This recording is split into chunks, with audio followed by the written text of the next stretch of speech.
We ain't found Sith. Warning, the following podcast contains speculation, which may be confused with spoilers, although it may also contain spoilers. You have been warned. Finally, The Rock has come back. to NBC television and telling us the story of his childhood. There you go. There's so much cooking in this show. There is. Gordon Ramsay is a guest star. Yeah. Welcome to issue 83 of We Ain't Found Sith. My name is Evan. I am your host. Joining me, as always, are my co-hosts Pedro. Dímelo cantando a serie. Yeah. And joining us once again to talk some more WandaVision, it's our good buddy Raul. Guys, so we did not record last week. I will be 100% upfront and honest and own that. That was on me. I fell asleep, and by the time I woke up, I was just like in no mood to stream. So, it was like, screw it. But we are back. We are talking WandaVision tonight, as we have been talking for the last few weeks. We'll be talking about issues 5 and 6. Kind of going over what do we hit? Did we hit like the late 80s and into the 90s, late 90s of sitcom these 2 weeks? Yeah. And before we get into that, I just want to remind once again, for those of you who are members in our Facebook group, and I know I'm starting to sound like mom, come see us on Facebook. But hey, that's our medium of choice. That's our biggest community. The poll is now up. Last week we put up the poll for best songs from 80s and 90s movies, and this week we put up the best songs from 60s and 70s movies. So go on there, vote for as many songs as you want. Add songs if we missed something that you figure. If you're like, it's a travesty that this is not on there, add it. I'm only human. I will forget things. I will not think of things and remember them 3 weeks later, because that's how the human mind works. But go on there, participate. Next week, I will be putting up the final poll for the 30s, 40s, and 50s. And then we'll be going into March, and we'll be doing our March Madness tournament of the best song from a movie. So please make sure that we get your input on that, because if we don't get your input on that, I will not accept your feedback when we do the show and you say, hey, what about this song? I'll be like, you had a chance to put it on the list and you didn't put it on the list. If the matchup is not a matchup that you like and you didn't vote for a song, that's on you for not voting for a song if you think it was seated too low or if you think another song was seated too high. Yeah. Yeah, tell him, Steve Dave. Other than that, I'd like your input on this, guys. I want this year's March Madness to be better than last year's March Madness, which technically we did in April. So, anyways, before we get on with the show, just a couple little news tidbits dropped here and there. First of all, last week, what's his face? Tom Holland came out and completely denied the rumors about Tobey Maguire and Andrew Garfield appearing in the next Spider-Man movie. So that means it's absolutely happening, right? Right? Because, it's Tom Holland. Yeah. We've got, some more interesting news that's kind of coming and going, but not really confirmed. We had a couple new movies come out. Did anybody get a chance to check out Jesus and the Black Messiah? No, I just saw a trailer for it like 2 days ago. Looks pretty cool. I saw it over the weekend. I thought it was pretty dope. I kind of wish they would have gone a little bit more into, like, it's weird because it's the life of this man. It was Fred. I'm blanking on the name, but it's the life of this man who's the leader of the Black Panther movement in Chicago, and it's also the story of this other guy. Okay, so it's the leader of Fred Hampton, who was the leader of the Chicago chapter of the Black Panthers. But then it's also the story of excuse me. It's also the story of Jimmy Palmer, who he is.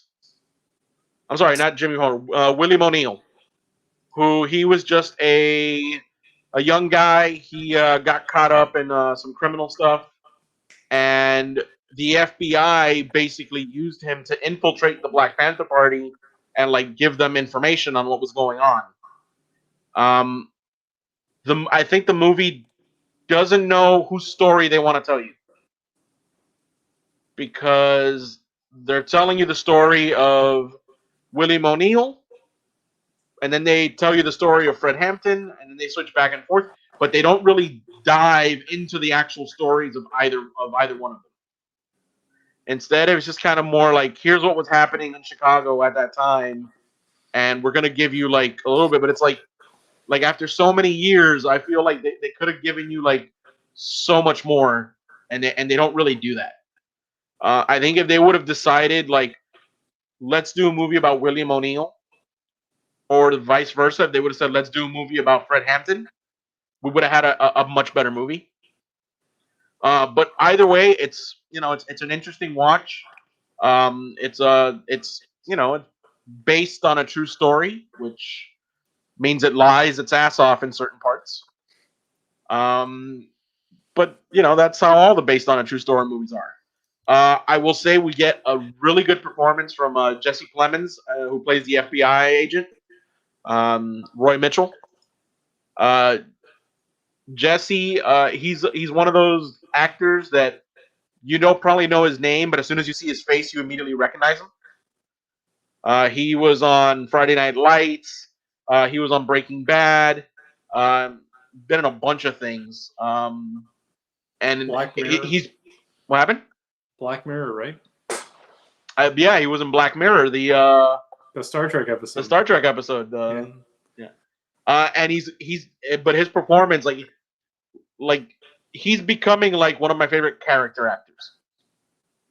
Like he becomes that FBI agent, and like I've seen this guy many times before, but I totally believe him in this role. I'm not. I don't know if he got a supporting actor nomination. It's weird. The Oscars are being delayed this year. The Golden Globes were released. Let's see. Were there any nominations for this movie? Here we go. Golden Globe Awards. There's a Best Supporting Actor for Daniel Kaluuya, who plays Fred Hampton. Which I'll be honest, like I don't know why he gets a supporting actor. I don't know what the rules are on that. For half the movie, he's the lead. But it's an interesting watch. If you've got HBO Max, definitely check it out. If you don't have HBO Max, I'm not going to recommend that you risk COVID by going to a theater to see it. And I think that review, I think, is pretty straightforward in what I thought of this movie. The other big news that dropped that caused ripples throughout the internet was Lucasfilm has parted ways with Gina Carano. Oh no!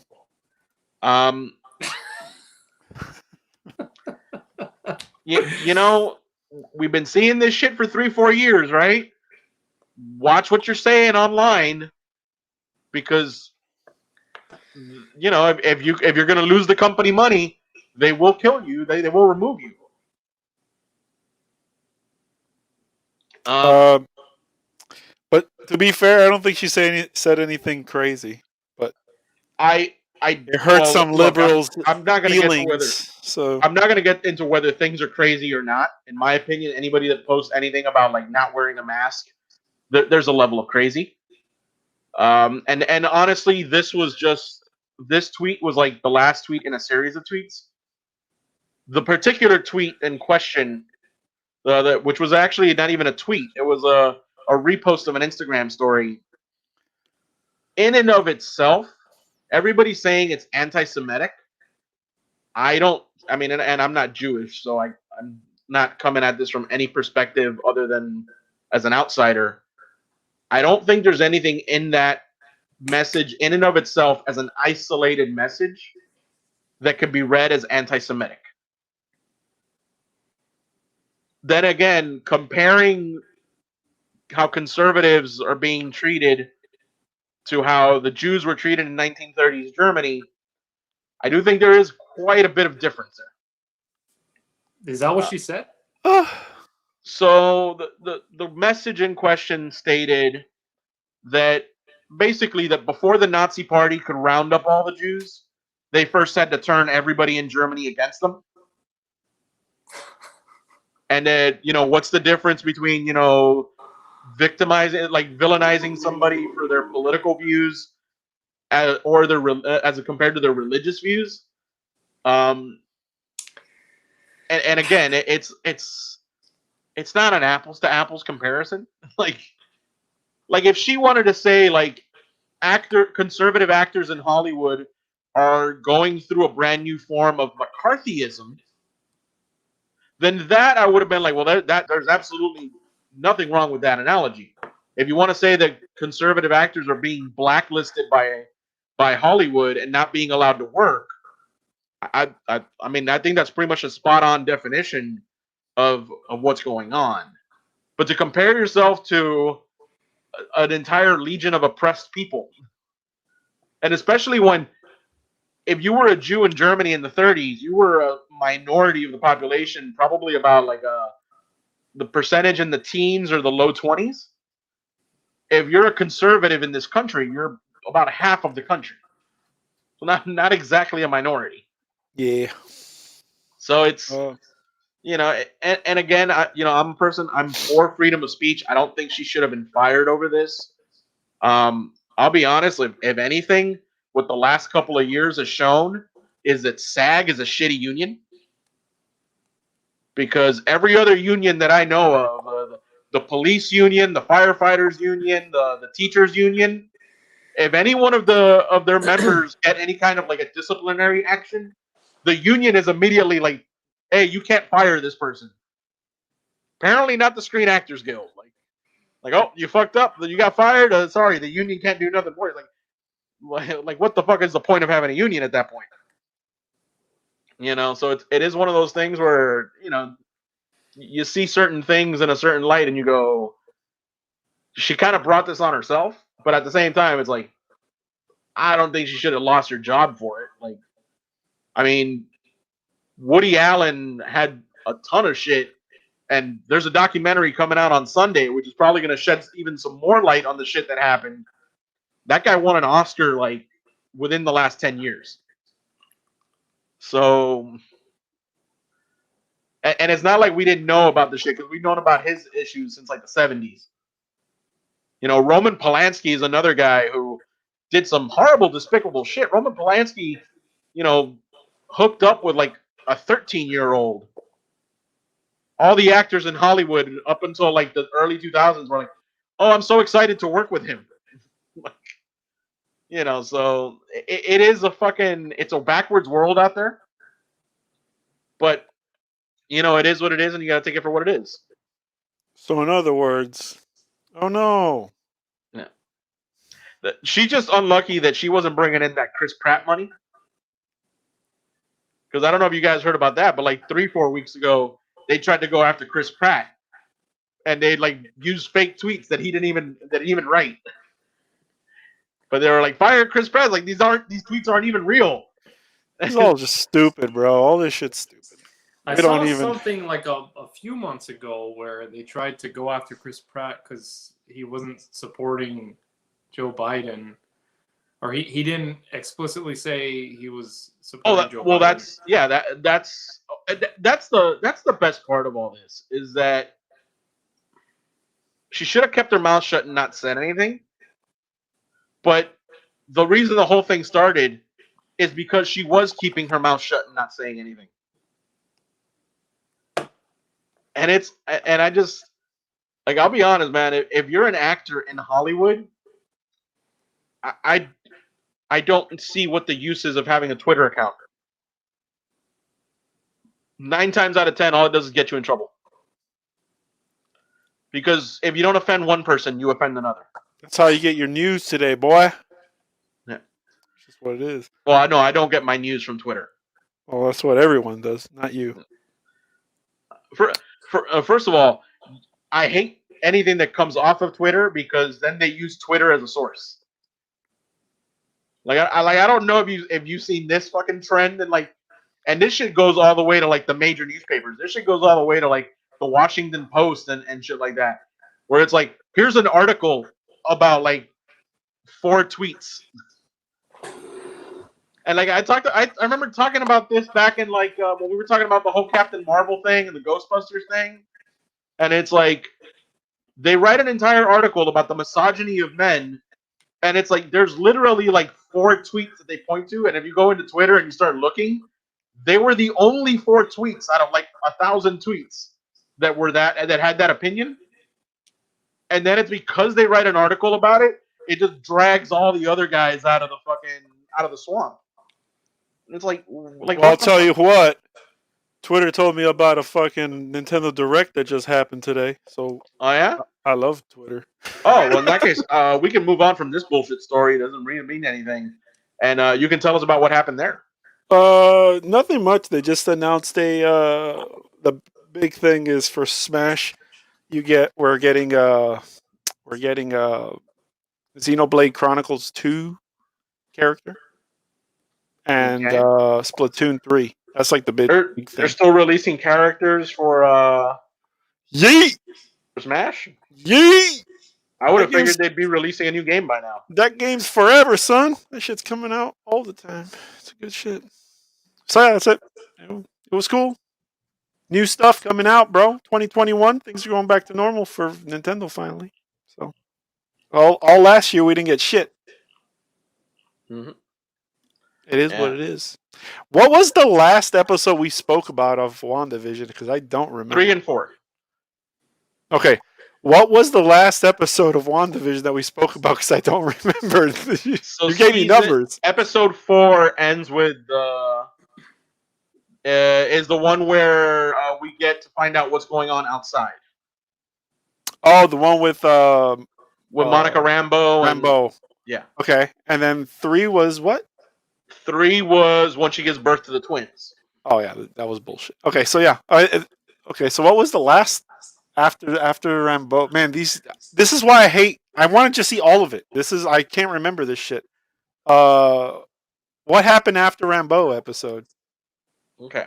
So at the end of the Monica Rambeau episode, we get back into our little world here, and we see that Wanda, after having ejected Monica out, she closes up the hole in the wall and all of that, and Vision comes in, and then we kind of pick up from there with the babies. So they've got the babies. The babies won't go to sleep. Agnes comes over, offers to babysit, so that they can get some shut eye. And then we start getting some like fuckery, because that's when all of a sudden, like, you know, the kids go from being like newborn to being like toddlers, like immediately. Right. And apparently Agnes is just oblivious to it. Well, she has to know something, because when she walked in and Vision said, I forget what he said, she turns to Wanda and she's like, do you want to, like, she picks up her bag and she's like, oh yeah, do a retake. So she's aware of something. That's the one thing I don't like about the show, is that some people are aware and they're playing along, and some people are stuck where they have to like zap them out. Vision have to like zap them out. Well, no. So apparently that's something that Vision can do, is like he can snap them out of this like trance that they're in. That's what I'm saying. But you didn't have to do that to Sassy Best Friend. Sassy Best Friend asked if she needed to do a retake. But then, this was more like what happened in the first episode when when the guy was choking. This is more of like Vision just went off script. What do we do? You know. Whereas the thing where they zap them out of the thing, it's like they become fully coherent and they're like, oh my god, she's got us in this state, and I feel so much pain, and then Vision has to put them back into the trance or whatever. We find out apparently they're able to communicate with Vision via email. They send Vision. Apparently Vision logs in and sees an email that's from Monica Rambeau or whatever, and it's like wait, what's going on? What how did this happen? Then we've got Wanda's obviously back home with the kids. We come back, the kids are now like 5, and they found a puppy. Vision comes home, he's like, you guys aren't old enough yet, maybe when you're older. Like, well, how old? Like, maybe when you're like 10. And the kids look at each other, and all of a sudden, like, they grow to the age of like 10. And again, Agnes is there, and like she doesn't even notice, completely oblivious. I don't remember anything that you're talking about. I'm feeling like this probably was one of those throwaway episodes that didn't matter. Yeah. No way. So there were a lot of so one Vision in this episode, he starts really becoming aware of something is wrong. Something's not right.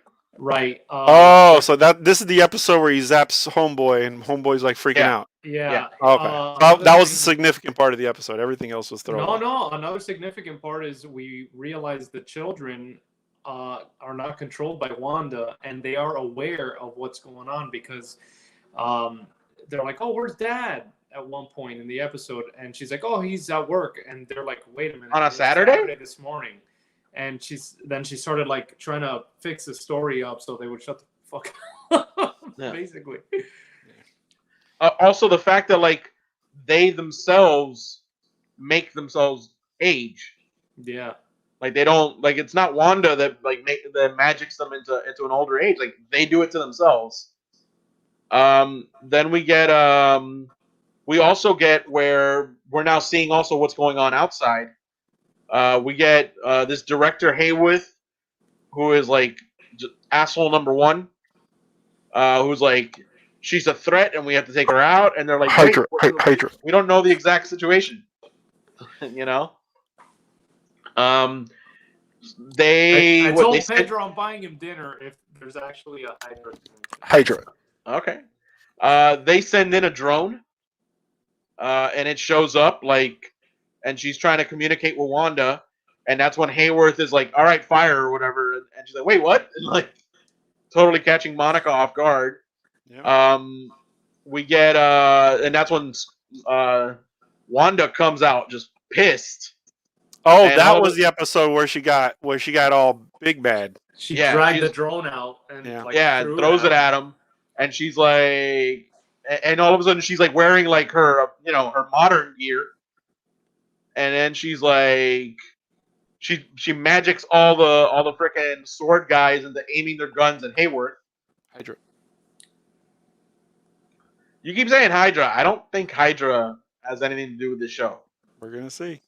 I don't think so. We're gonna see. Other than like the logos here or there, but we'll see. How weird was the intro when they're showing them as kids, and they show? I thought it was hilarious. They show Vision as a kid. Vision as a kid with the big teeth and stuff. Yeah. That episode is like late '80s. We get this like nice little like combination Family Ties / Full House intro. Did you notice something in the intro when like they're painting a picture of the family, and it's obviously Wanda controlling the little paintbrush because it has the red magic stuff on it. But when they go to fill in the color on Vision, it never fully, I don't know if they did this on purpose, but it never fully expands to all of Vision. You can still see like the gray and the white and the borders. I don't know if they did that on purpose. I don't think at this point anything has been done on accident. Yeah. I think they've poured over this with a fine-tooth comb, and they are They are doing everything on purpose. It's just that's just how I think it is right now. Yeah, that's why you know it's Hydra. Yeah. I don't know Makes about perfect Hayward, sense. man. What's the deal with Hayward? I think he's just gonna be typical government military bureaucrat. I don't know. There's something else, man. Like, Yeah. why is he so gun ho about getting rid of Wanda? Like from the Yeah. start. And why did he want Vision's body to make a weapon? I don't know, Hydra. What? Well, because it's a trope, you know. It's a cliche, but it is what it is. For some reason, every time you've got any kind of like military leader, and let's face it, SWORD appears to be a paramilitary organization. Everything is a threat that can only be taken out by killing it. Hey, remember Winter Soldier? Well, that was Hydra. I know. And that was S.H.I.E.L.D. And this is SWORD. And there's been 5 years where there's no superheroism. Huh? What? Hydra? Oh, that's right. Okay. I don't think That's more my eggs are, bro. It's Hydra. Hydra, bro. Hydra's in control, bro. No, they care about Vision. They don't give a fuck about nothing else. They're just trying to get Vision. it is funny. In this last episode, they were working on something called Project Cataract. Yeah. Which impairs vision. Yeah. You know. They want Vision. Yeah. I told Raul this. That's right. I had a little ping, a little light bulb because I didn't know this. So I was talking to my boy, and we were talking about like old school beat 'em up games that were dope as fuck from the '90s, and we came across Captain America and the Avengers, the beat 'em up game, and then I was under the impression that the white character was like a made up character for that game. That was like late '80s, early '90s Vision. Correct, and I didn't know that, so I was like, "Oh, well, why didn't they didn't color him in? Because whatever, because I guess they didn't have the rights, or I don't know why they didn't do it." And then he told me, he's like, "No, he was white at one point." So I think this show is trying to introduce Vision, because then I started doing research on why he was white. He got killed, and then Pym tried putting him back together, and when he put him back together, his pigmentation and his memories never came back. So he did not acknowledge that the kids are his, or Scarlet Witch is his wife. So I think that's what's going to happen at the end, because we already saw Vision white. The grayscale version of I think Vision? that's what we're getting. We're getting robot Vision, where he doesn't remember or care about any of that. He's more robotic. I mean, now that theory I think holds some water. Yeah, and it's because of Hydra. Yeah. That's a good theory. I think for thinking about what could possibly cause Wanda to expand that, red bubble. Well, that's the next episode. If you want, we could just jump into that. No. I mean, like, to the entire planet. Like, what could cause her so much grief or pain or whatever to expand that shit everywhere? And it could be something Pedro said, which is maybe Vision is super robotic after he realizes what Wanda's done, and he's like, you know what? I'm done with this shit. I'm leaving. And she's like, fucking no. And then she like expands. That's a good theory that Pedro has. Could be that. I don't know. Anyway, so brought Vision, to you by Hydra. Yeah. So the end of episode 5, obviously, Vision, he's catching on. Something's not right. There's really no, like, things just don't make sense. He tries to confront Wanda on it. The show goes to credits. He's like, no, we're not going to credits. I'm coming after you into the next room. They're getting ready to throw down with each other.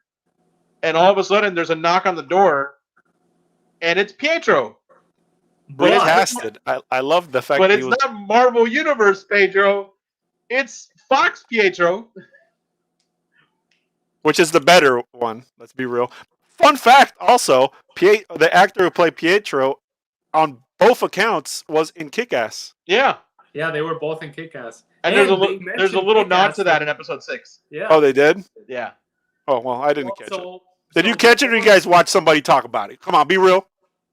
Because I didn't catch that shit. She says Kick-Ass. Like, yeah, but I didn't catch on that that's what it was until it was pointed out to me. I just thought she was Kick-Ass. You see him, or like she points out Kick-Ass? No, she says he like leaves. I forget what happens. He leaves, and then she's like Kick-Ass. And I was because he tells the kid. Oh, that's Kick-Ass. and then she repeats it. That's the okay. That makes sense. Okay, yeah. I didn't see that. I didn't Yeah. catch it. Before we move on to the next episode, did you notice? Well, actually, the next episode actually expands on it, but Wanda kind of touched on it, where she's like, I don't know how this started. I don't actually know how all of this started, and she mentions it at the end of that episode. Yeah. Which I think is very possible. Hydra. I think that maybe there is a part in the second trailer where she looks like she's waking up in like some sort of pod or something. Oh yeah. And I'm thinking maybe somebody put her under some sort of like hypnotherapy, or somebody was trying to help her cope with her grief, and maybe like bringing all those emotions up is what kind of like caused her to lose control and start doing this. I don't know. It's one of those things where obviously we got to wait to see what happens on the show. I think it's all Hydra, bro. If you look at the character, what do we know about this character in the MCU? For real. Like real talk. Unless they're going to start pulling out comic book shit that no one's even heard of, I don't think they're going to do that. Like Madam, what's that chick's name that you guys think the sassy best friend is? Agatha Harkness.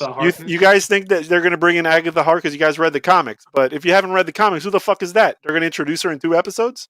That's going to be now bad. I don't know if that's actually her, because It's not. It's not. That bitch was never in there. She'll probably become something in the future. But what do we know about Wanda? To the next episode. Hold on, but what do we know about Wanda right now? So well, Wanda, we know she was involved with Hydra.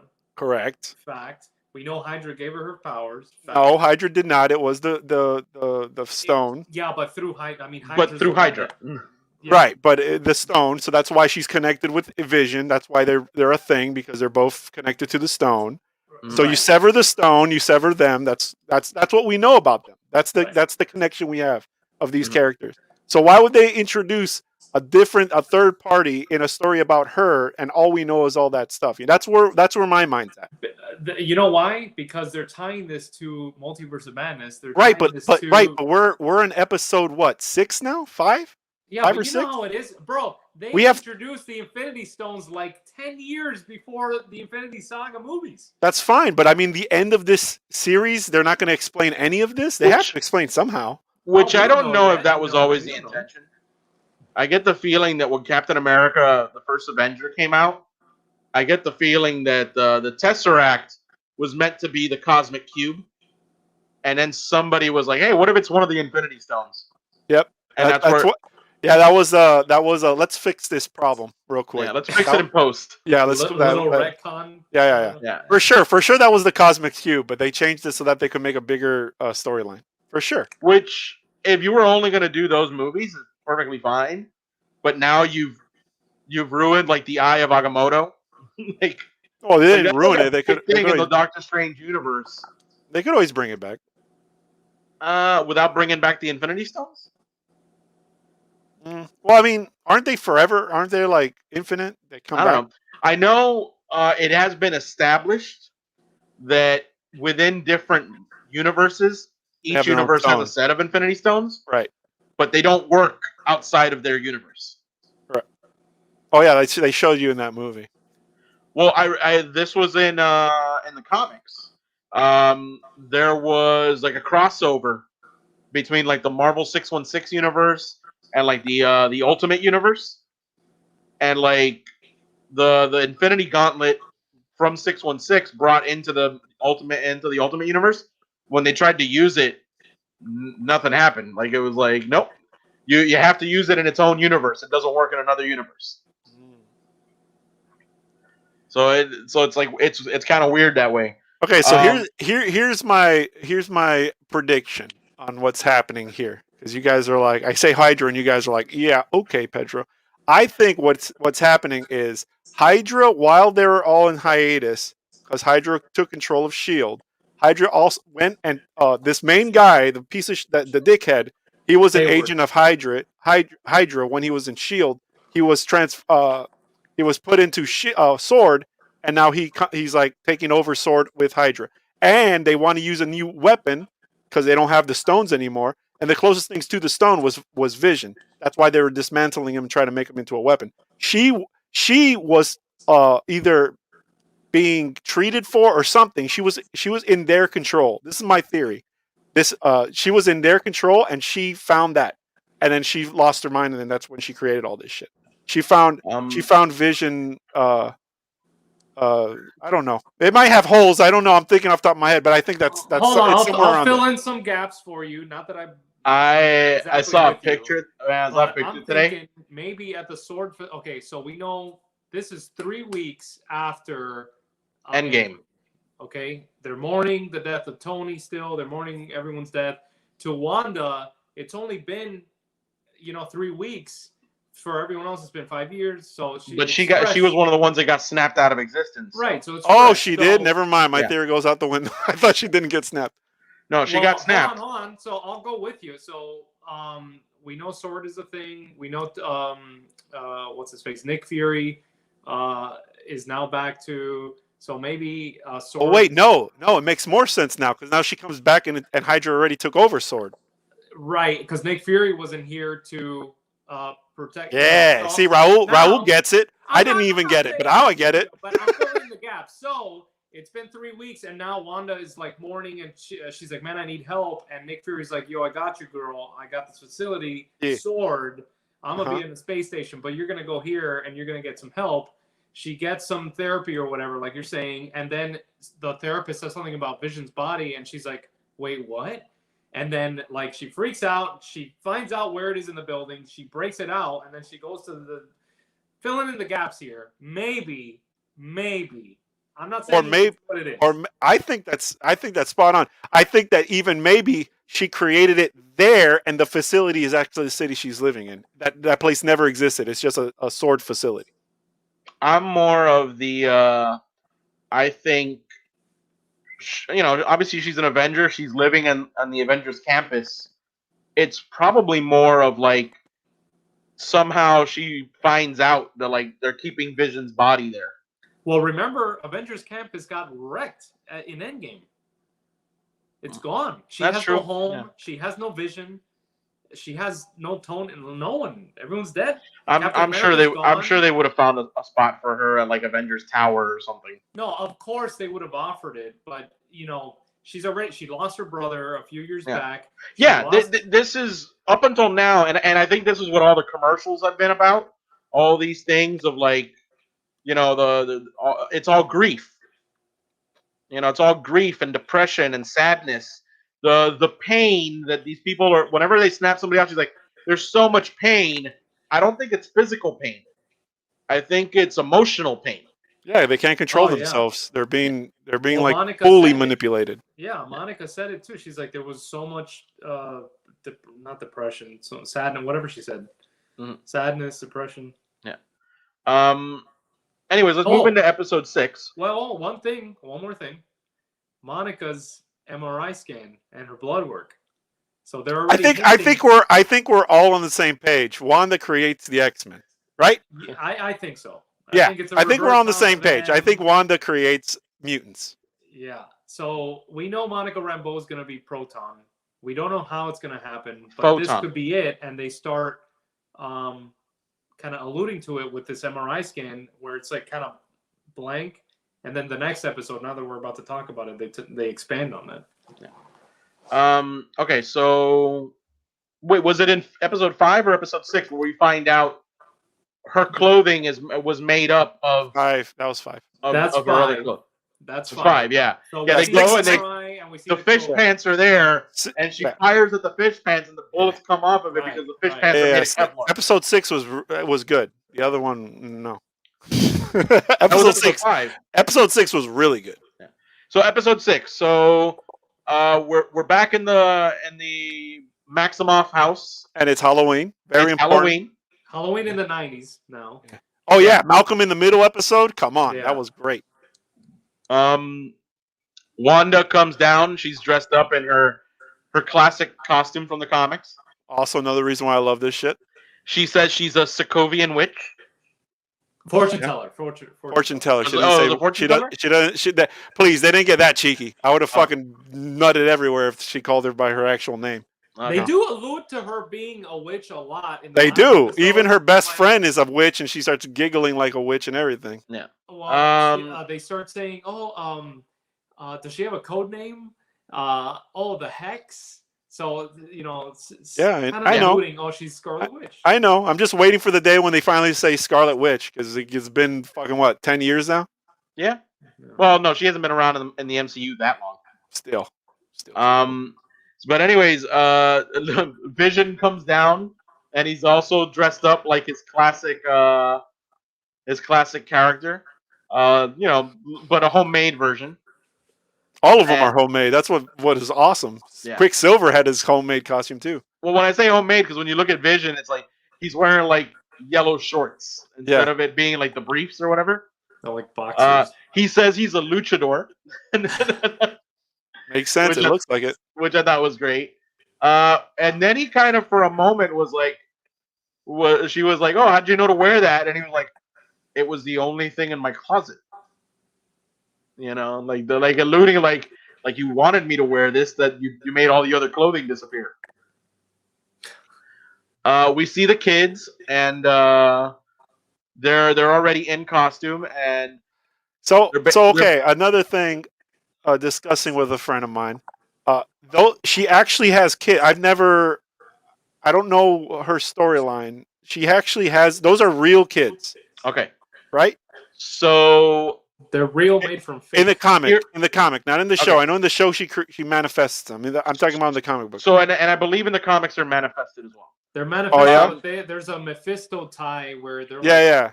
That's what my friend was saying. Now I'm starting to think Mephisto is probably Quicksilver because of this shit. Okay. Because of how close he is to the kids. So in the comics, they have the babies. That then it eventually gets revealed. It's like, Wanda, these children, they're not real. Like, Vision's a robot. Vision can't impregnate you. Like, there's no way that these, like, you made your kids like out of magic. Yeah, I was told that. I didn't know that. Then okay, so here's my thought process, because I didn't know. I thought in the comics, since Vision, this is not movie stuff, but Vision in the comics is made by Wonder Man. I thought she got impregnated by Wonder Man and associated the kids as Vision in the comics was created by Ultron. Right, with using Wonder Man's brain pattern. Correct. It's the same technically the same character. So she's technically in love with Wonder Man in the comic books. But anyways, so it gets revealed that the kids wind up disappearing. But then, basically, what happens is that when House of M goes down, and not only does she I remember House of M was all about her wanting the kids back. I just didn't know if they were real or if they were just manifested by her. No, they're manifested. Okay. So real. She gets rid of all the mutants and apparently kills herself, because I believe that's when she disappears. Yeah. But then apparently upon her disappearing herself from existence, she creates the kids back into existence. They don't know anything about their parentage. I don't even think they're growing up together. They get discovered later in the Young Avengers comic. Okay. My question was before all that, if they were real or not, because I have theories on what the kids are in this thing. But if they're real, then I believe that they're real in the show too. Like, she created humans. Well, I mean, they exist, but they exist in that she brought them into existence. Right. So they're not like figments of her imagination, because I was under the impression that all the kids were fake, and even Quicksilver makes a comment about that. He's like, you're talking about whether or not the kids are actual kids that were living in the town? Correct. That's what I'm saying. No. I believe they're extended. See, that's my theory. My theory at first was that she got two random kids and just made them whatever she wanted them to be. No, I believe her kids are her kids that she's willed into existence. Okay. The other kids who all of a sudden all appear around Halloween were all like the town's kids. Pietro even brings it up. Like, towards the end of the episode, he's like, He's like, so the kids, like I'm assuming you just kind of kept them all asleep and unaware of what's And going that on. conversation that he had with her made me think he's Mephisto. The way he was talking to her, like impressed with all the bullshit, crazy shit that she's doing, I was like, dude, this guy's the devil. Because he was like, dude, I'm more impressed. You know what I mean? He's like, oh, I'm assuming you just had him asleep because, no, I'm impressed. He even says it like that. Oh shit. My theory is it's not that he's Mephisto. I think he's like a part of her subconscious that like it's like trying to like I think Wanda's brain, while she's in this like hallucinatory state that she's put herself into because of her depression, I think there's a part of her that's also like you need to snap out of this. None of But this is real. hold on. In the episode before, when someone knocks at the door, she says, "I'm not doing that." That's why I think it's Mephisto, because it came out of nowhere. Someone's invading her subconscious. I'm not denying that it could be an outside And force. then Raul made a good observation. I don't want to take your thunder, but the fucking commercial. What were you saying about the commercial to me the other day? Which commercial? Which one was it? The yogurt one, the one with the shark. Oh, what did I tell you? Is it something about having to do with the soul stone? You were asking me. You're like, oh, what do you think? This thing that commercial has to do with, because all the commercials so far. Yeah, everything made sense to me. Like all the metaphorical shit from the other commercials. We get to this weird claymation commercial, and I'm like, I don't. It's a '90s yogurt commercial. What's weird about it? No, Yeah, well, totally normal. What's weird is like it starts out, oh, little dude, blah, blah, right? Talking like the only thing that could have made that commercial better was if instead of a shark, if like the kid turned into a puddle of molten metal and then like reformed. Yep. Well, the thing that confused me was like, okay, the shark, super cool, brings him what he needs, the food, and then but the kid is like, he can't open it, and then he just like dissolves. He gets like all dead. Yeah. And I didn't understand like why, like what's the point of that? So I'm thinking the shark is two people. It's Mephisto dressed because he talks just like Quicksilver. And I think the symbolism of him giving the thing is that he's giving Wanda everything she wants, but it's just destroying her. That's my theory. That's what I think that fucking commercial is about. It could be. Because it says Yo Magic on it, which maybe implies that that's Mephisto giving her the ability to create all of the shit, but in reality it's screwing her up. And I jumped on the Mephisto bandwagon because Mephisto is directly associated with chaos magic that could bring us into multitude of whatever the fucking Stranger Multiverse of Madness? Multiverse of Madness movie. He could be one of the many dickheads that are going to be in that movie. We're also leading into Spider-Man as well. Yeah, but I think that will be a different dickhead.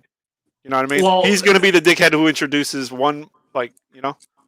Well, I think one multiverse. Part of the multiverse stuff. Yeah, because we're going to see all these Spider-Men. Yeah. So that's why I'm like, on episode 5, when I saw Pietro, I'm like, oh shit, she just brought back Pietro.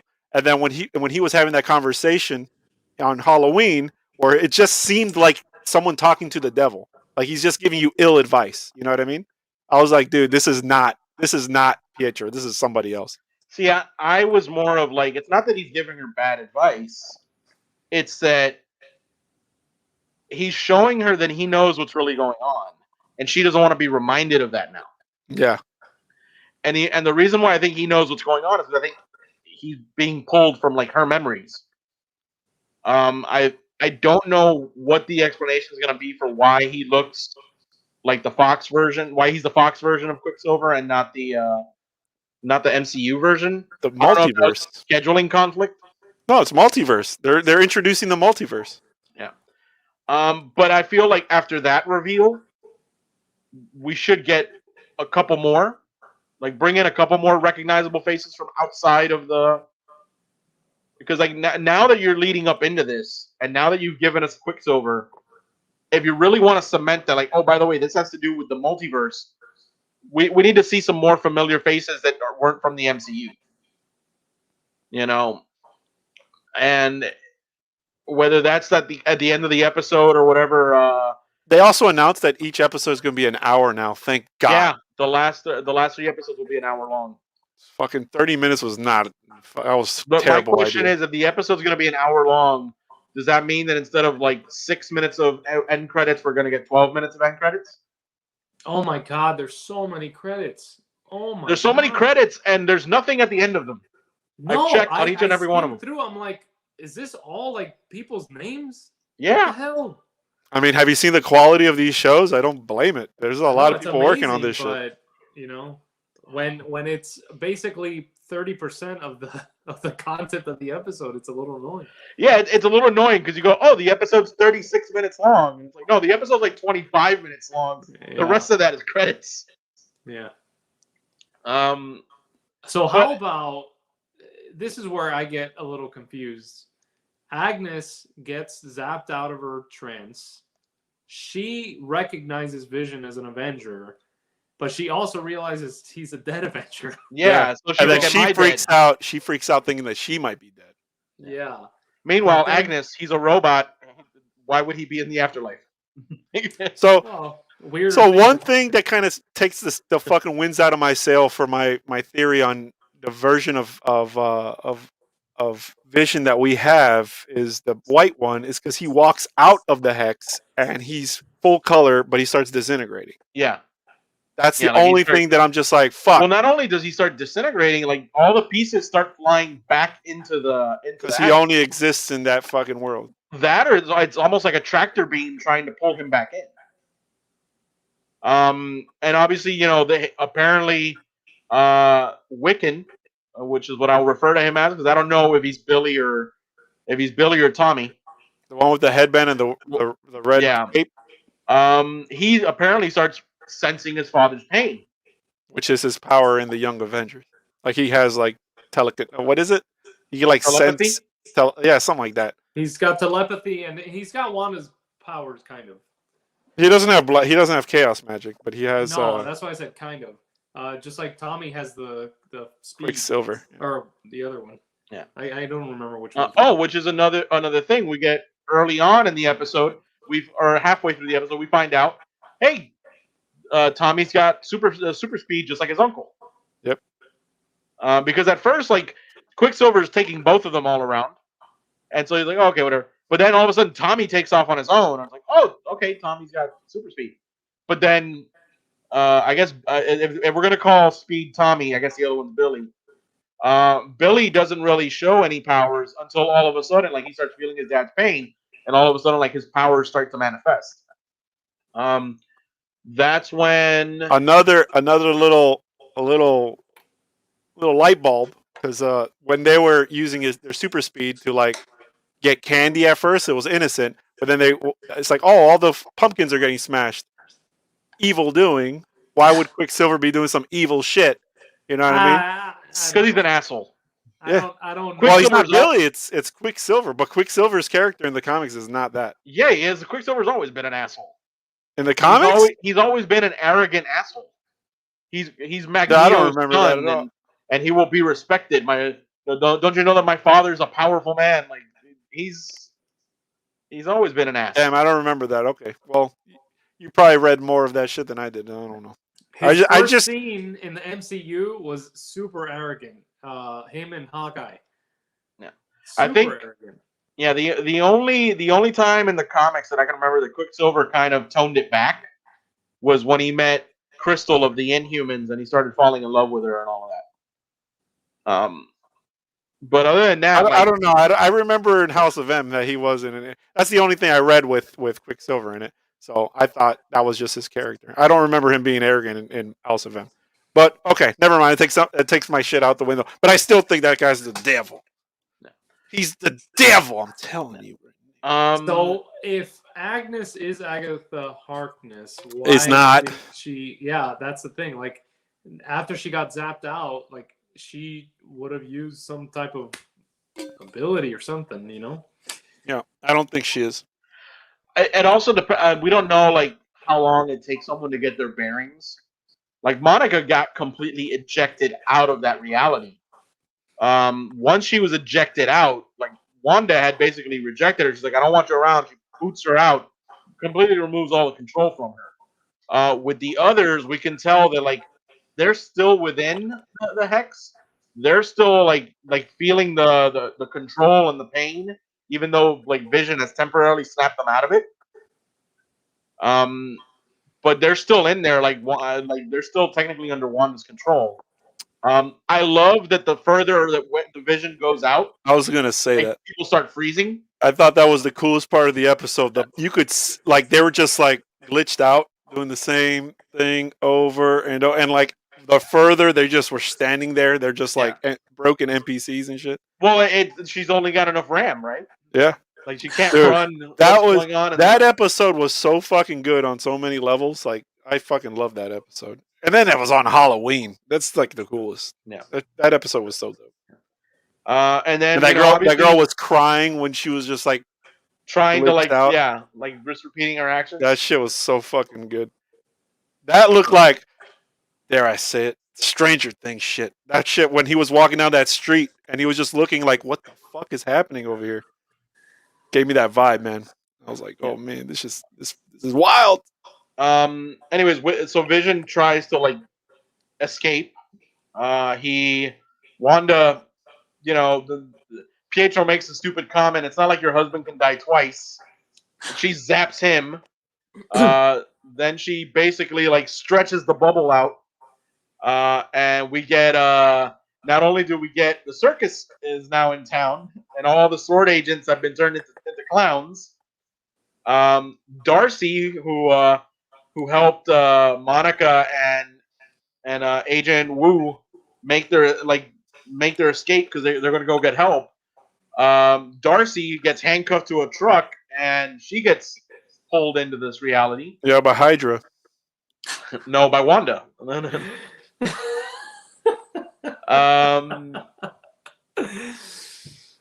Then we also get a used car dealership. So she's expanding this bubble.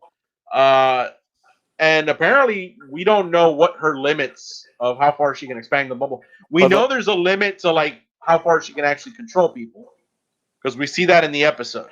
Anybody that's like around her is a free roaming NPC. Anybody that's further out is just they're either a bot doing one motion, I think or they're completely frozen. I think it's more about her knowing where her main characters are. Yeah. So she did not know Vision was going to go over there, so she wasn't really paying attention to that shit. But the more important thing, who's Rambo's guy? Because she says, I got a guy. Yeah, her engineer friend. Was it? She said an astrophysicist. Yeah. No, she said an aerospace engineer. No, I think she said, well, I don't remember. I know she said, well, I got a guy. The rumor is that it's going to be Reed Richards. To me, that would be great.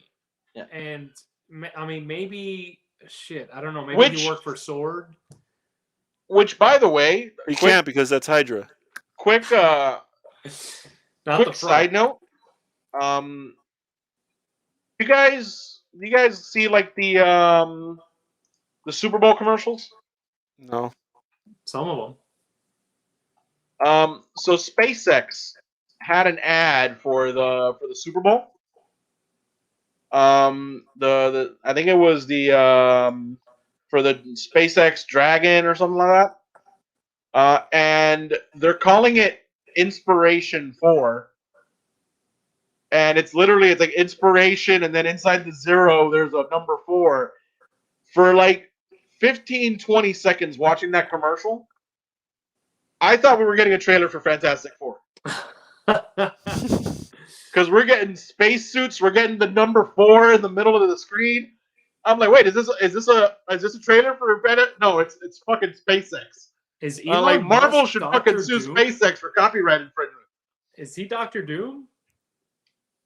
Or is he Reed Richards? Well, I mean, shit. Elon?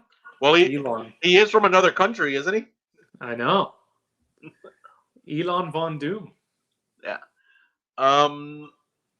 Dude, if they introduce Reed Richards, let's say they introduce Reed Richards. Does he have his powers yet? I say no. I would go with no because I'm pretty sure I- they want to make a movie about his origin. Well, I was gonna say we get Another one.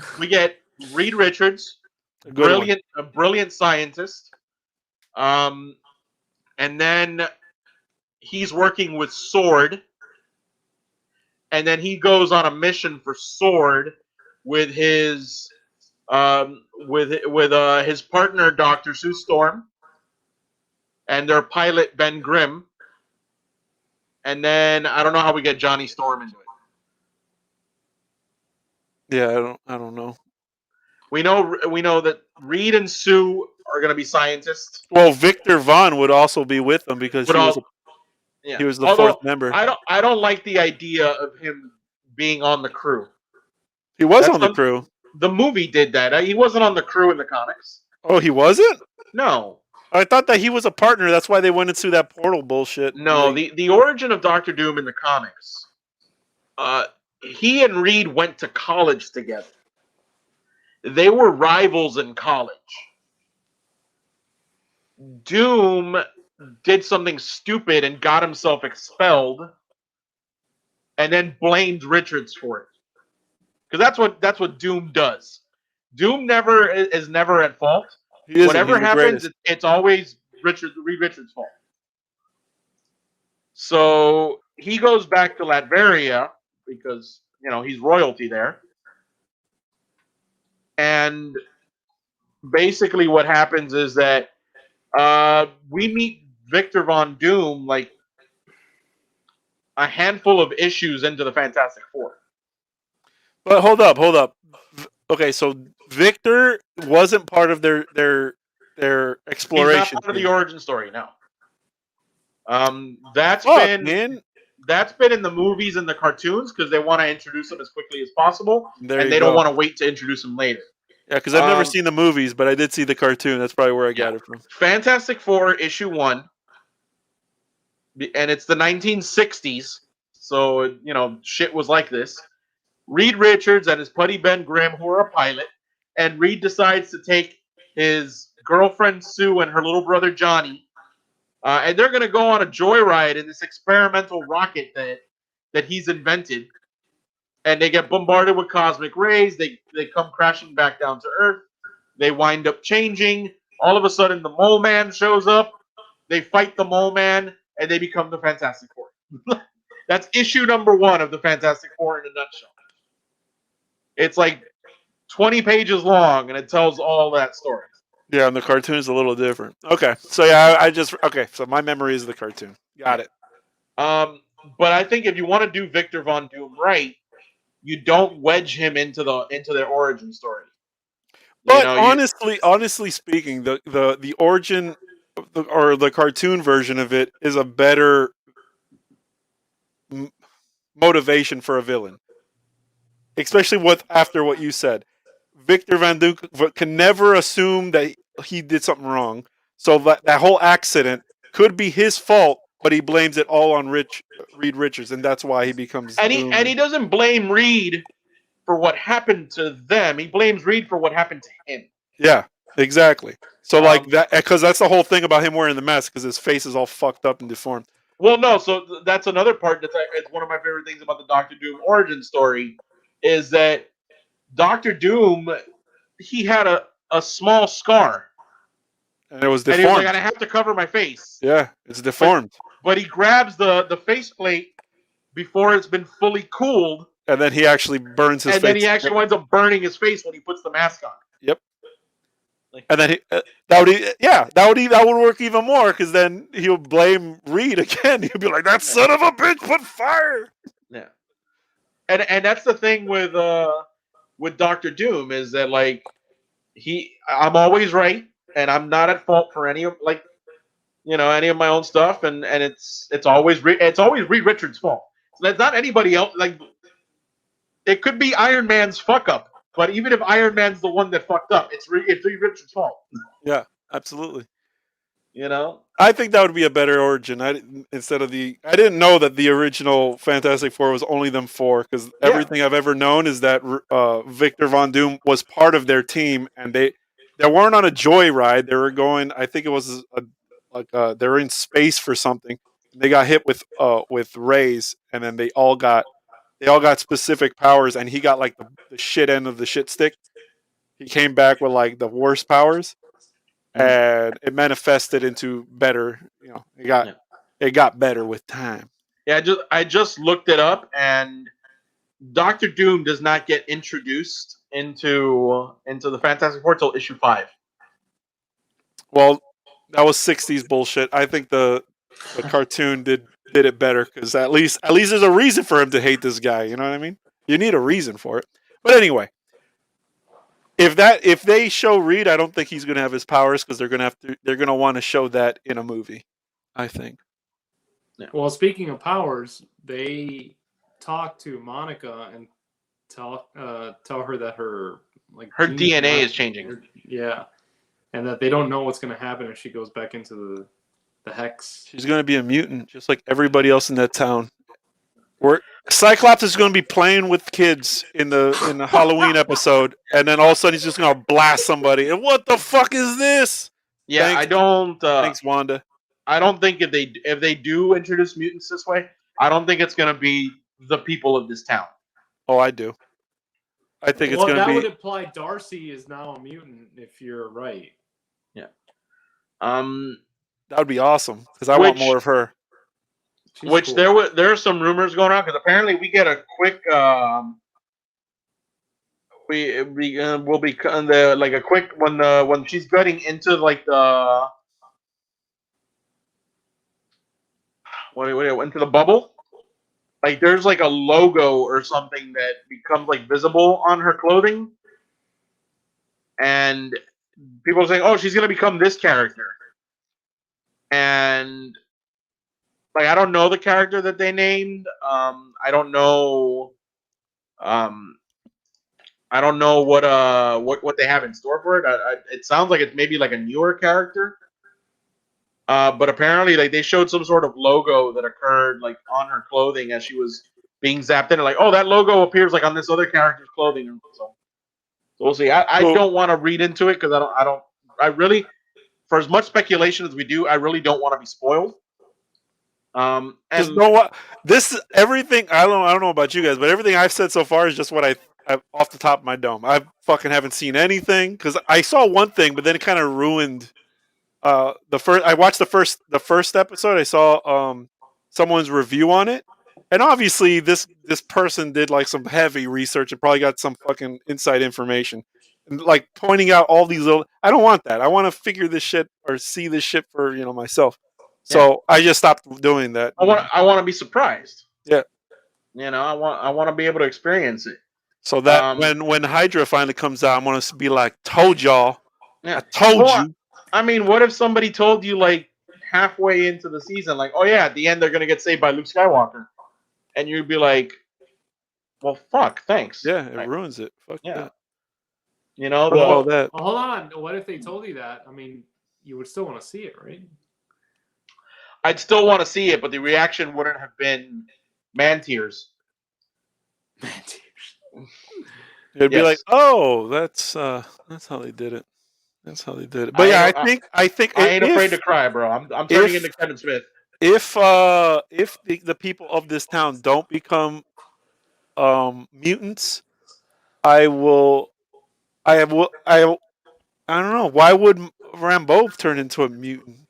Because she would have gone in and out multiple times. Yeah.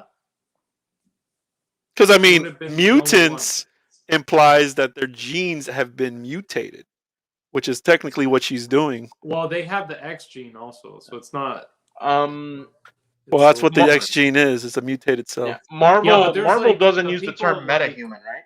There's like metahumans, like Spider-Man's like a metahuman, right? Well, metahuman is a DC term. That's a DC thing, yeah. I don't know if that term exists in the Marvel. Yeah, because they're not gods. A mutate. Sorry, Spider-Man's a mutate.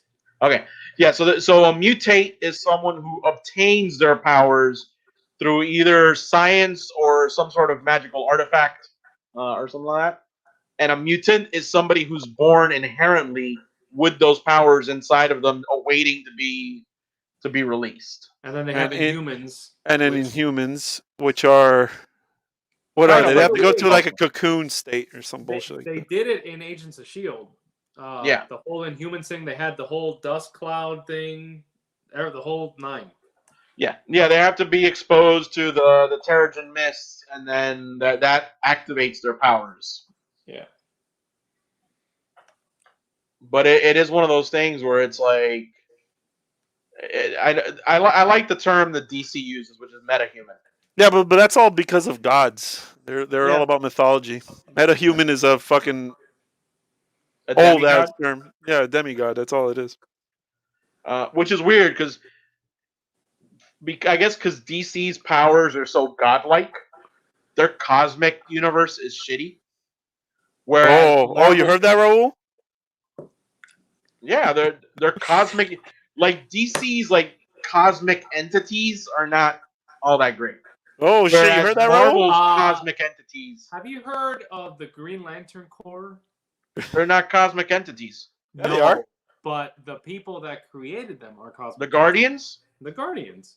yeah, but they're like one of three. Like they're like one. They're like one Wait, race. hold on. Of The cosmic Green beings. Lantern Corps, the lanterns aren't cosmic?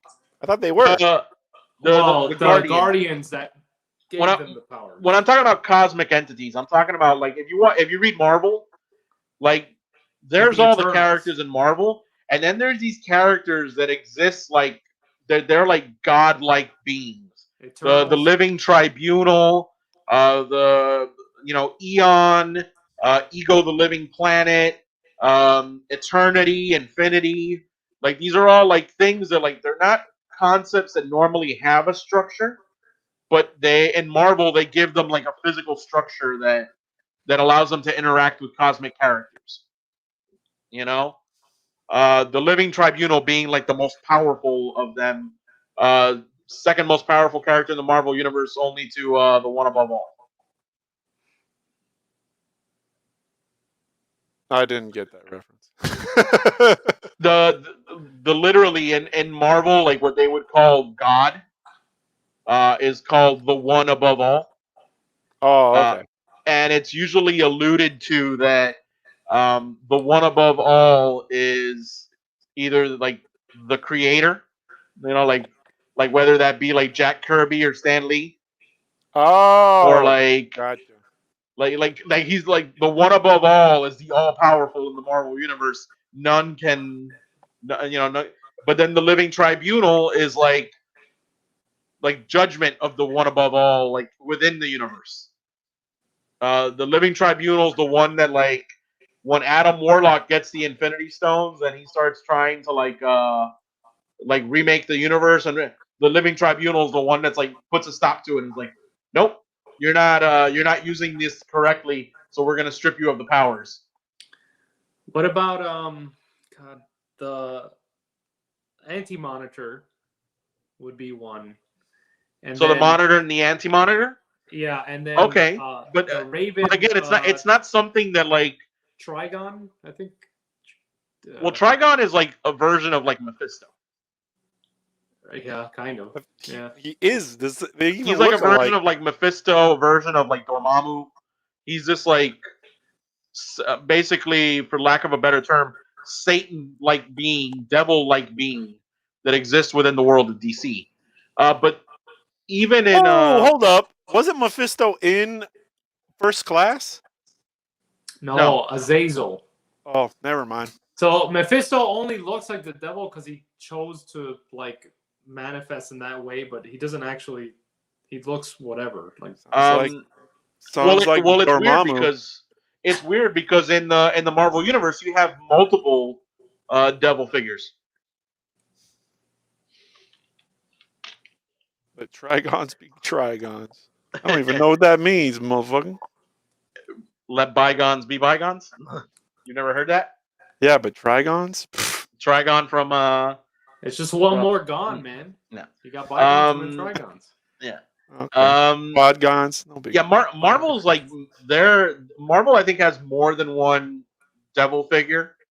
They have, they don't call them gods, but they're like what they call the cosmic beings, which are like the the forces of order and chaos within the universe, but they actually give them like an embodiment. Like, Oh wait. Okay, no, you said cosmic in Yeah. in DC. I was gonna throw out Sandman, but he's not. He's a god, but he's not a. he's also not a technically not DC. No, he's 100% DC. He was in the Doomsday Clock, and he was in Batman But that's Metal. like later now, where it's been like retconned in there. Doesn't matter. Originally, that was a different universe. That was Vertigo. That was its own thing. No. They were all part of it. He. You got the books, boy. You're gonna see. You're gonna see. I will see. He jumps into the world of the original Sandman, the one with the gun and the dust with the gas mask, and he says that he's an imposter, that he's the real one because he's the god. So that Sandman is actually canon because he was trying to be the endless Sandman. That's why he also has a mask that's like a skeleton, whatever. And then there was another Sandman in DC that was like a superhero, and he says he's an imposter as well. He pretty much kills off all the other ones because they're imposters.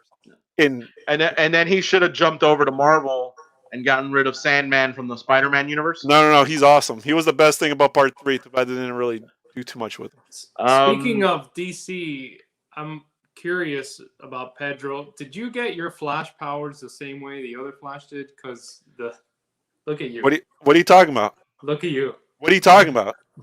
What are you talking about, man? What we want to know is, were you struck by lightning while you were surrounded by chemicals? I'm totally or were normal. You what are you guys by talking lightning about? while you were working on a hard water experiment? Is there Speed Force in Pedro right now? I don't know what you're talking about. Look, I'm perfectly steady. What are you talking about? Dude, you know that reminds me of Kingdom Come. Did you ever read that comic? Yes.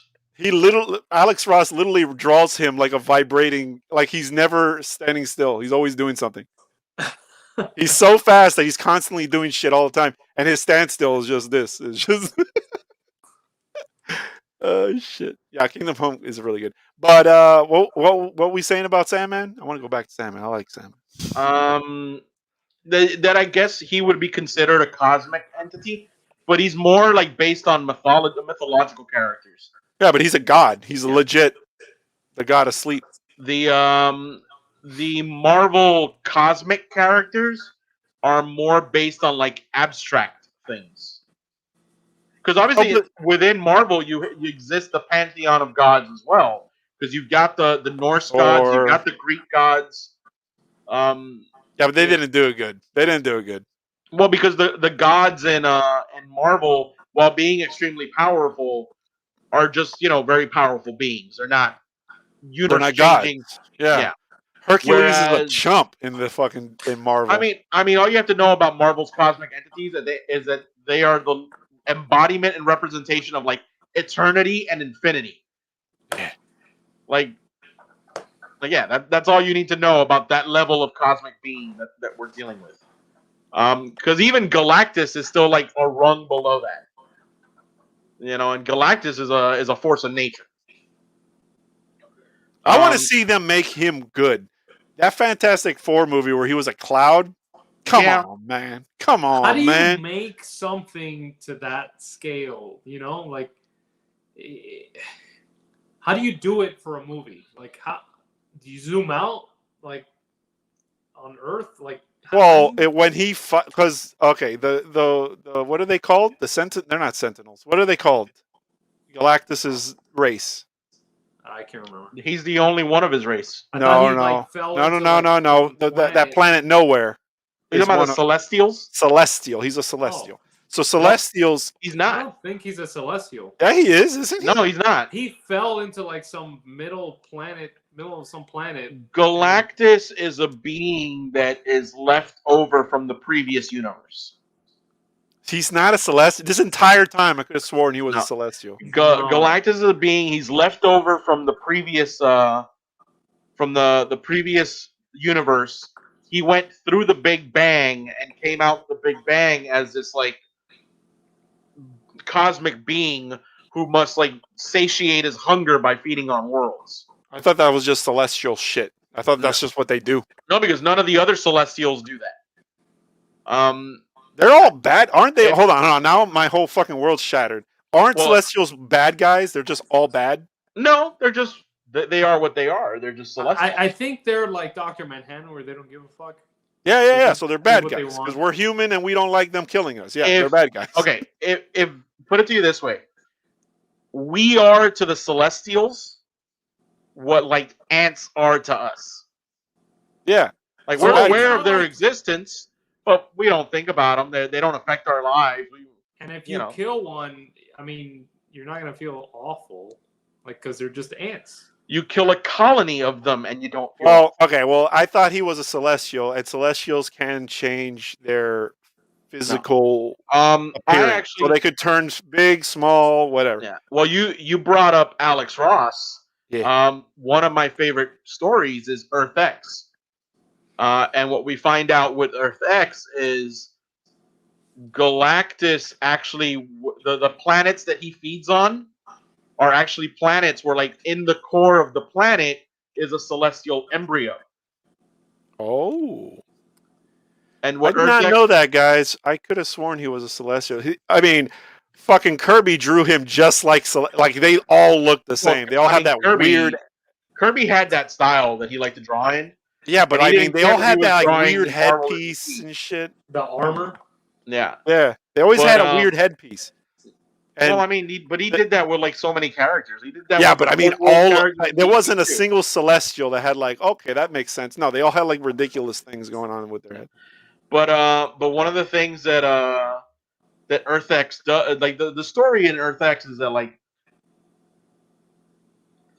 there's an embryo, a celestial embryo growing within the planet, and the Celestials, whenever they implant an embryo in a planet, they gift the inhabitants of that planet with the ability to grow and get powers, because eventually one day Galactus will come and they need to be able to fight off Galactus. In this case, what happens is Reed Richards had killed Galactus, and then when they Silly find human. and then when they find out about this celestial embryo that when it hatches will destroy the world, it's actually they use Black Bolt to summon Franklin Richards, because Franklin Richards had become the new Galactus. Whoa. And then they convince him that we've heard that there's a way for you to remove the celestial from within the planet without damaging the planet itself. And because it's Franklin and it's not Galactus, he's like, yeah, I could probably do that. And then we get Universe X, which is like the sequel, in which we find out that there's consequences and repercussions from that embryo having been removed from the center of the Earth, and now all of a sudden, like, the Earth's all out of whack. I think Alex Ross exclusively only works on good comics because everything he's done is like really good. Considering the fact that he hand paints everything. Yeah. Like you're not gonna waste your time. I mean, he does covers. Like he'll do. Oh, by the way, if you guys are into comics right now, I think they're still doing it. There's an issue variant cover for like each Marvel comic with an Alex Ross painting of just like a character. So if it's X-Men, you'll have like Wolverine and Cyclops. I got all the X-Men because come on, bro, come on. Yeah. I love that painted style. And Alex Ross obviously is like, he's the guy that, like, in comic books, he's the guy that does that. Yeah, and he puts folds in clothing, which that doesn't exist in it with anybody else. Well, because he does it in a different medium that allows him to. No, like, really he do actually it. has models like Also. yeah. Most there's people something just about- draw the anatomy and then paint over it like it's like body paint. You know what I'm saying? He actually makes folds in like Spider-Man's suit is like all like wrinkly and shit. But also because of the way that he paints it, it looks real, like, because he's got that, like, what do they call it, photorealism? Well, yeah. You know, whereas like he's painting something, but it doesn't look like a drawing. It almost looks like a picture. I fucking love his shit. I love his shit. So yeah, let's conclude WandaVision episode 6, I thought it was great. I fucking loved that episode. Yeah. And that's like, I never say that shit about almost anything. That episode I know you was don't. really good. That episode was really good. That is high praise coming from you. High praise. High praise. That's high praise. That's high praise. That was sorry. What, Nick Cage? No, I no, want no. to say that's Andy Samberg doing Nick Cage. Andy Yeah, that was Samberg. Andy. Yeah, that was Andy Samberg. Yeah. That's high praise. High high praise praise. coming from you. I started feeling like I was on a lonely island. A little Andy Samberg There it is. reference. There it is. Because I was super hyped about like every of these episodes. Well, after like episode 2, basically. And Pedro's like, I don't know, man. I don't know. And I'm then he not saw sold. episode 3, and he was like, "Okay, it's got good." Episode 3 got good, and then it got kind of boring, and then it just stayed kind of boring, and then episode 6 comes, and then there's people fucking hanging decorations, crying because they can't control themselves. I'm like, oh my god, this is some wild. Yeah, that was. You got to do the tear. That was the fucking money shot. Yeah, that shit. That bitch looked like she was really in pain, bro. That was awesome. That episode was so good. There was Everything a guy about behind it- her, like kind of moving a pumpkin. I don't know if you noticed that too. Yeah, Yeah. the guy behind her. Yeah, but he wasn't tearing up. She was tearing up. Well, we couldn't see if he was tearing up or not because he was further away from Well, camera. yeah, he just took a shit in his pants. We just didn't see it. That's why she was crying. She was just smelling it. Just smelling the dookie. That whole time. Yeah, that makes sense. That makes sense. But yeah, so the last 3 episodes are gonna be hour-long episodes. I'm looking forward to it. I'm also gonna throw out a recommendation before we end. If you guys have not had a chance to catch it, I wanted to talk about it at the beginning of the show, but we kind of rolled into things. I highly recommend watching Ted Lasso. 10 episodes. They're 20 to 30 minutes an episode, and it is the show that we needed in 2020. It's really funny, but it's also very heartwarming and just there's no like you find yourself rooting for this guy, even though he is a little bit of he comes off as a little bit of a hillbilly. But man, if you're a cynic like I can sometimes be, like this show will do you some good. So definitely, if you get a chance, check out Ted Lasso. What's it on? It's an Apple Plus, but if you know people with a hookup, you can get hooked up as well. Don't know nobody. Yeah. Don't know nobody. Yeah. All right. So yeah, that's that. Yeah. Excited for episode 7. Yep. Hopefully and, they don't fuck it up. Yeah, and let me see. We've got episodes 7, 8, and 9. So that is gonna start to bump into our March Madness tournament. So we might have to see how exactly we're gonna do that. Definitely, hopefully, if everything goes well, we will be back next week for episode 7. And No. there you go. And then Pedro got a webcam. No, it's. Wait. Hold on. No, I didn't get shit. What are you talking about? But definitely, we will be finishing up this series, and we will start doing our March Madness tournament. Go to our Facebook group, participate in the polls. Your votes will affect the brackets. Until next time, see you later, Sith heads.